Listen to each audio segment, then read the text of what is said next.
It's here, it's finally here. It's custom water cooling day. My name's Nath, this is TechForge, let's go!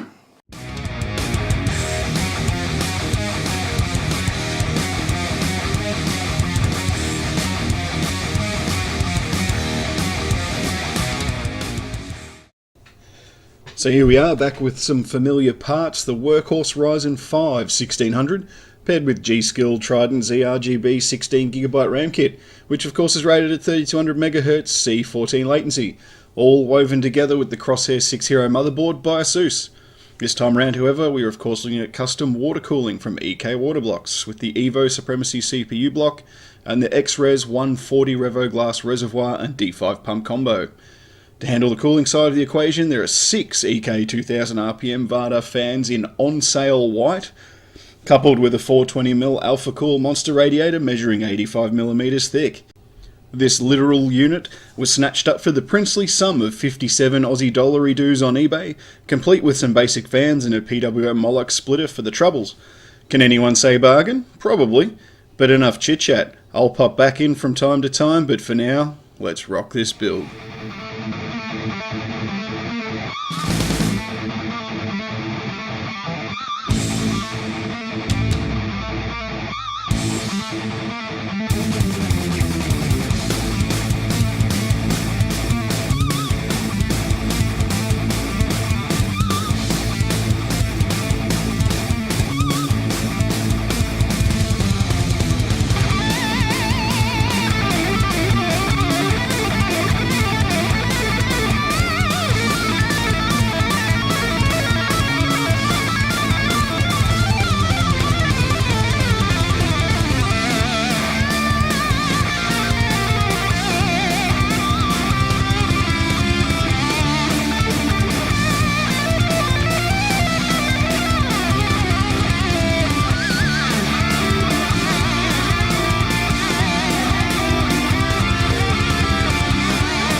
One of the dilemmas faced, even though this case is massive, is where to put the resin pump.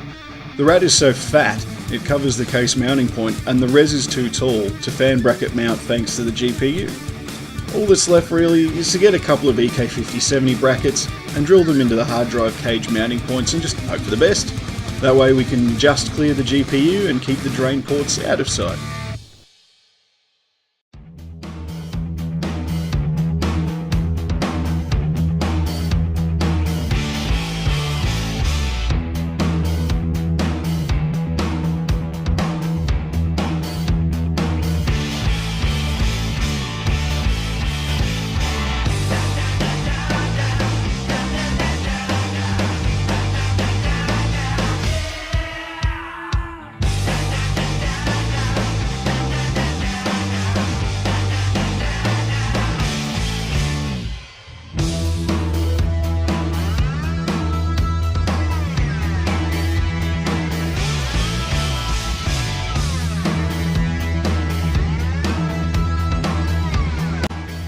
One thing I did discover, this being my first time working with hard tubing and all, is that if I mucked up a band, and I did muck up most of them, is that if you got it gently hot enough again, you could roll it out with a little bit of pressure on a hard surface and get the piece looking as near to new as you could ask for. Definitely saved me a few lengths of tube, I can assure you. Don't be afraid to ever have a crack. Worst you can do is completely stuff it up and ruin hundreds of dollars worth of equipment.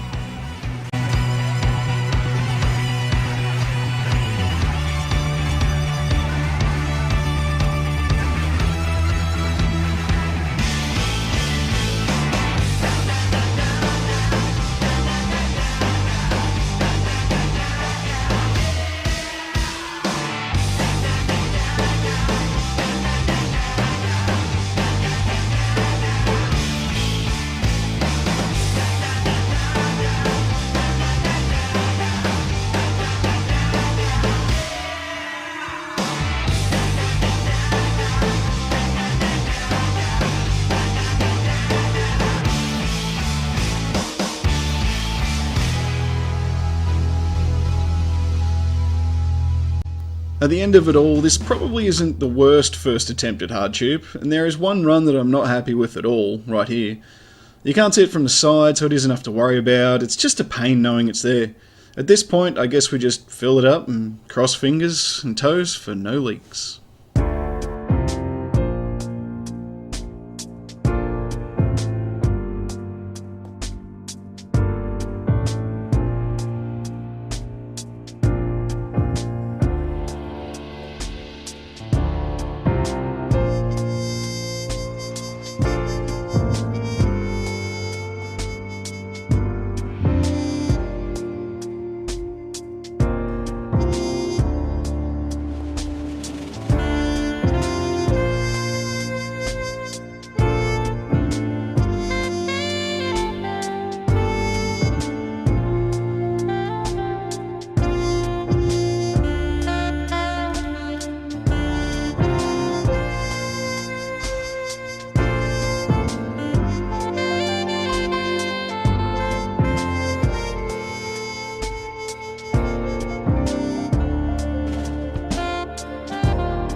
There we have a custom water cooling loop build finished. My first ever hard tube. It feels amazing to finally get across that line, get the video finished as well.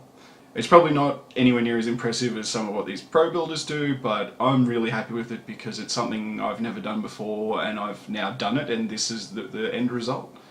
As little as 2 years ago, I'd never built a PC at all, so if anyone wants to try this sort of stuff, you just back yourself, have a go. You never know what's the worst that can happen. Things go up in smoke. It's all a learning experience. I know I've killed a few things along the way, and sometimes it's the only way to learn, unfortunately, but if you want to have a crack at this sort of stuff, don't hold back. Just plan ahead, do your research, and you'll have a few troubles. I guarantee you there'll always be troubles, but there'll be few troubles. There are a couple of things that I'm not completely happy with the build. One is, of course, that pipe run that's not quite straight when you view it from the top, but it sort of looks okay from the side, so I'm leaving it for now. Our UV reactive Primo Chill die also did not show any UV reaction despite sysprep being run flush with demineralized water, making sure the loop was clean and ready for it. That's a little bit disappointing, but we'll soldier on. And the other, of course, is I had a problem with 3 of the 6 Vardar fans. They've got noisy bearings, so I'm actually only running 3 in push configuration on the Monsta at the moment, so I'm down 3 fans. Hopefully the temperatures are still good, but I guess we'll have to find out in a later video when I do some overclocking on the system and see what sort of numbers we can come up with. I think future-wise, the things that could be in store for this rig is expanded hard drive capability, which will of course mean relocating the pump and the reservoir from where they are. So in future it may be a dual rad setup, so a slimmer 420 at the front and maybe a 280 or a 360 at the top, and actually put them in between the GPU and the CPU rather than having those two in series. I think at that point we'll try and get fancy and maybe put one of those vertical GPU risers in and make it all pretty. But for now, at this stage, it's completely adequate for my needs, which is of course rendering videos for the channels and playing the odd game or two when I've got 5 seconds. So with that all done, dusted and out of the way now, it's time for a beer. Go and have one for me. So I'm going to finish this one and probably another one before I go to bed. I hope you had a great evening. Take care. Bye for now. See you in the next one.